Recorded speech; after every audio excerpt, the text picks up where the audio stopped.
28 जून को ग्रहण योग का निर्माण। मीन में राहु चंद्रमा की भयंकर युति। किन 4 राशियों पर रहेगा ग्रहण का साया? किन की जिंदगी में मचेगी उथल पुथल? किन के स्वास्थ्य पर मंडराएगा खतरा? किन की तरक्की पर लग सकता है ग्रहण? ग्रहण योग में क्या करे क्या नहीं, देखिए सिर्फ धर्म ज्ञान पर। नमस्कार, धर्म ज्ञान के दर्शकों का स्वागत है। मैं हूं आपके साथ कविता राणा। मेरे साथ मौजूद हैं आचार्य मयंक शर्मा जी। मयंक जी, स्वागत है आपका। धन्यवाद कविता जी। सभी दर्शकों को सादर नमस्कार। ग्रह गोचर में देखिए, अब की बार 28 जून को मीन राशि में राहु और चंद्रमा की युति से ग्रहण योग का निर्माण हो रहा है। और इसी ग्रहण योग के चलते कौन सी वो 4 चुनिंदा राशियां हैं जिनके जीवन में ग्रहण लग सकता है और किस प्रकार से, इसी पर आज हम चर्चा करेंगे। प्रातः सुबह 6-6:15 बजे के आसपास इस ग्रहण योग का निर्माण हो जाएगा। तो आइए मयंक जी से जानते हैं कि 28 जून के बाद का जो समय है किन 4 चुनिंदा राशियों के लिए थोड़ा सा सावधानी पूर्वक रहेगा, बताएं। बिल्कुल कविता जी, देखिए ये कोई ग्रहण नहीं लगने जा रहा है। बहुत से लोग इसको ग्रहण समझ बैठते हैं। ये एक योग है, ग्रहण योग। ये कोई सूर्य ग्रहण की स्थिति नहीं बनेगी या कोई चंद्र ग्रहण नहीं है, क्योंकि बहुत से दर्शक जो हैं इस चीज का सवाल करते हैं कि आप कह रहे हैं कि ग्रहण लग रहा है। देखिए, ये ज्योतिष में एक योग होते हैं। जैसे विष योग होता है, उसी तरीके से ग्रहण योग होता है जी, जो कि राहु चंद्रमा की युति से बनता है या चंद्रमा जब केतु के साथ युति करता है तब बनता है। तो ये ग्रहण योग जो है, इसको ज्योतिष में बहुत अशुभ माना जाता है। जिस व्यक्ति की कुंडली में राहु चंद्रमा की युति होती है, वो कहीं ना कहीं शारीरिक और मानसिक कष्ट को दिखाती है। काम कारोबार में उतार चढ़ाव रहता है, वैवाहिक जीवन में तकलीफ रहती है कम से कम 40 वर्ष की आयु तक, और आपके जीवन में बड़ी उथल पुथल मचा के रखती है। और ऐसे व्यक्तियों को कभी कभी नेगेटिव एनर्जी, नजर का लगना या जादू टोने का साया होना, इस तरह की चीजें ऐसे व्यक्तियों को बहुत देखी जाती है। अगर ये युति आपकी कुंडली में 6ठे भाव में, अष्टम या द्वादश भाव में बन रही है तो स्थितियां और भी खराब हो जाती हैं इस ग्रहण योग के चलते। तो राहु चंद्रमा का एक साथ होना ज्योतिष में शुभ नहीं माना जाता है। अब जब ये 28 जून से सुबह 6 बजे के आसपास से बनेगा तो आने वाले 2-2.25 दिन ये इन 4 राशियों को थोड़ा ज्यादा परेशान करेगा। क्या सावधानी रखनी है, क्या करना है, क्या नहीं करना है, ये अब हम आपको बताएंगे। बिल्कुल। तो आइए अब मयंक जी से यही जानते हैं कि किस प्रकार से इसी ग्रहण योग में वो कौन सी 4 राशियां हैं जिन पर नकारात्मक प्रभाव इसका पड़ेगा। फटाफट से जानेंगे। सबसे पहले बात करेंगे पहली राशि की। देखिए, पहली राशि मेष राशि ही है कविता जी, क्योंकि 12वें भाव में राहु चंद्रमा की युति रहेगी। तो इन 2-2.5 दिनों में थोड़ा सा मानसिक तनाव का शिकार में हो सकते हैं आप। काम कारोबार में उतनी सफलता नहीं मिलेगी जी। मन विचलित रहेगा और कोशिश करें कि इस दौरान कोई भी ऐसा कार्य ना करें जिससे कि आपकी बदनामी हो, या क्रोध की अधिकता से बचें। वाहन संभल कर चलाएं और कोई नई डील साइन ना करें, क्योंकि चंद्रमा 12वें भाव में राहु के साथ है। दूसरे नंबर पर कविता जी सिंह राशि, अष्टम भाव में राहु चंद्रमा की युति जो है आपको स्वास्थ्य संबंधी परेशानियां बढ़ा सकती है। अचानक से शारीरिक कष्ट या मानसिक तनाव रहेगा।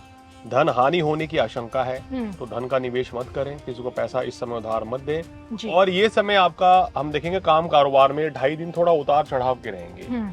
तो इसलिए तकरीबन इन 2.5 दिनों में आप कोशिश करें कि अगर आपको किसी को पैसा उधार ना दें, कोई बड़ी डील ना करें। अगर लाभ कम भी होता है तो निश्चिंत रहें, अपने आप को हौसला रखें, क्योंकि आने वाले 2.5 दिनों के बाद स्थितियां आपके लिए पूरी तरीके से बदलेंगी। तो इसलिए इन चीजों का ध्यान रख के चलना चाहिए सिंह राशि वालों को। चलिए, अब तक आपने पहले नंबर पर मेष को बताया, दूसरे नंबर पर आपने सिंह को बताया, तीसरे नंबर पर कौन सी राशि जिसे ग्रहण योग का प्रभाव थोड़ा सा परेशान करेगा? वो है कविता जी तुला राशि। 6ठे भाव में बनेगा और राहु चंद्रमा की युति 6ठे भाव में आपको कहीं ना कहीं गुप्त शत्रु से बाधा पहुंचाना, खर्च अधिक होना, व्यर्थ की यात्रा होना। कोई भी आप इस समय मेहनत करेंगे तो उसका लाभ आपको तुरंत नहीं मिलेगा, यानी कि वो लाभ आपको आने वाले 1 हफ्ते के बाद मिलेगा। तो इसलिए इस समय पे हम कहते हैं कि कोई बड़ी डील साइन मत कीजिए, इस समय निकालिए तो बेहतर है। और इस समय संबंधों में मधुरता बनाए रखिए, क्रोध की अधिकता से बचें और खान पान पे थोड़ा संयम रखें। इन 2-2.5 दिनों में अगर आप मांस मदिरा का सेवन ना करेंगे तो ज्यादा बेहतर है। और तुला के अलावा और चौथी राशि? देखिए, चौथी राशि कविता जी बनती है वो है धनु राशि। 4th भाव में राहु चंद्रमा का ग्रहण योग बनेगा। ये घर परिवार में वाद विवाद की स्थिति पैदा हो सकती है और आपको अपनी माता जी की सेहत का भी इस समय ख्याल रखना चाहिए। काम कारोबार में थोड़ा सा उतार चढ़ाव रहेगा, मन में निराशा आपके रहेगी, यानी किसी भी काम में आपको पॉजिटिव एनर्जी नहीं मिलेगी, एक उदासीन से रहेंगे, आपको भी खुद भी नहीं पता रहेगा आखिर मेरा मूड ऐसा क्यों है।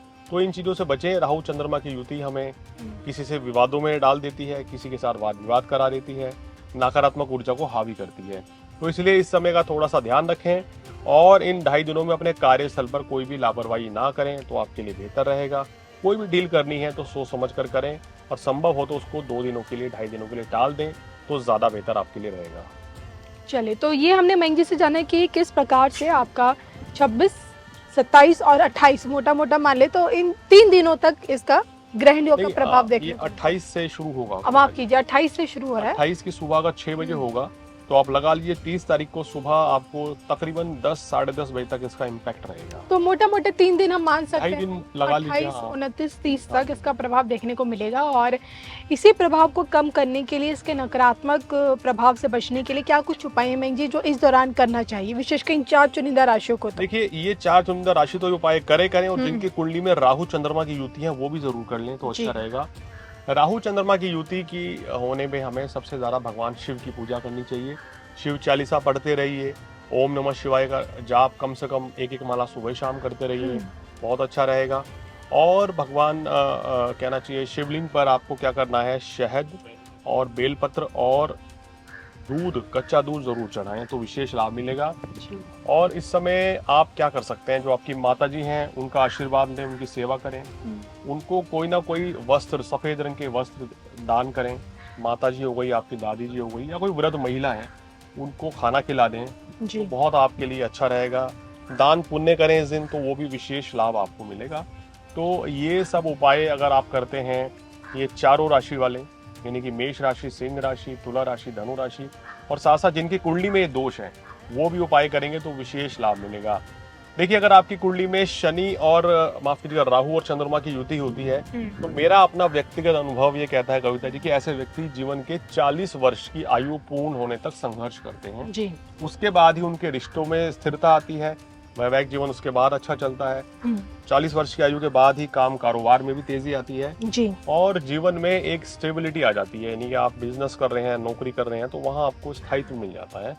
तो इसलिए इस योग के बड़े अशुभ परिणाम होते हैं। व्यक्ति को नजर बहुत लग जाती है अगर कुंडली में ये योग हो, या उसके ऊपर जादू टोने का असर, नेगेटिव एनर्जी का असर जल्दी देखा जाता है, या उसके शत्रु बहुत होते हैं, लोग उनसे, ऐसे व्यक्ति से जलते बहुत हैं। हालांकि 40 वर्ष के बाद ये व्यक्ति बहुत अच्छे कामयाब भी होते हैं।